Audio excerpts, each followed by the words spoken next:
మన పార్లమెంటు సభ్యుల్లో సగానికి సగం నేరస్తులేనా అంటే అవుననే చెప్పాలి.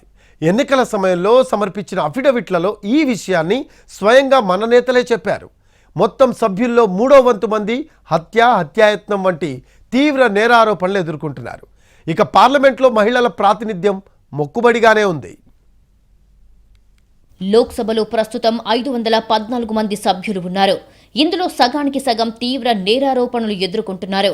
255 మంది ఎంపీలపై క్రిమినల్ కేసులు ఉన్నాయని association for democratic reforms ADR అధ్యయనంలో తేలింది. ప్రజాక్షేత్రంలో ఉన్నవాళ్లు కనుక ఏవో చిన్నా చితకా కేసులు ఉన్నాయేమో అనుకుంటే పొరపాటే. ఎందుకంటే 29% మంది ఎంపీలపై హత్య, ఆత్మహత్యాయత్నం, మత విద్వేషాలను రెచ్చగొట్టడం, అపహరణ వంటి నేరాలు చేశారు అని ఆరోపణలు ఎదుర్కొంటున్నారు. 9 మంది ఎంపీలపై హత్య కేసులు ఉన్నాయి. వాళ్లల్లో 5గురు బీజేపీ నేతలు. అలాగే 28 మంది నేతలపై హత్యాయత్నం కేసులు ఉన్నాయి. ఇందులో 21 మంది బీజేపీ వాళ్లున్నారు. మహిళలపై నేరాలకు సంబంధించిన 16 మందిపై కేసులు ఉన్నాయి. అందులో 3 అత్యాచారం ఆరోపణలు ఎదుర్కొంటున్నారు. బీజేపీకి మొత్తం 294 మంది సిట్టింగ్ ఎంపీలు ఉన్నారు. ఇందులో 118 మందిపై అంటే 40 మంది క్రిమినల్ కేసులు ఎదుర్కొంటున్నారు.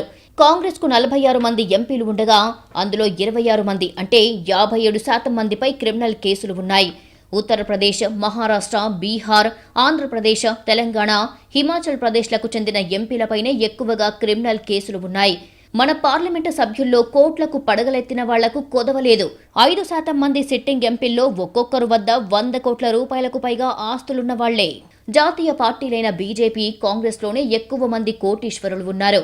మొదటి 2 స్థానాల్లో గల నకుల్ నాథ్, డీకే సురేష్ కాంగ్రెస్ పార్టీకి చెందిన వాళ్లే. ఇటీవల వైసీపీకి రాజీనామా చేసిన కనుమూరి రఘురామకృష్ణరాజు 3వ స్థానంలో ఉన్నారు.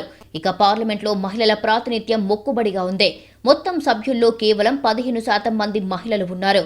విద్యార్హతల విషయానికి వస్తే మన పార్లమెంటు సభ్యుల్లో 73% మంది డిగ్రీ పూర్తి చేశారు. 2019 లోక్సభ ఎన్నికలతో పాటు తర్వాత జరిగిన ఉప ఎన్నికల్లో పోటీ చేసినప్పుడు నేతలు సమర్పించిన అఫిడవిట్ల ఆధారంగా ఈ నివేదికను తయారు చేసింది ADR.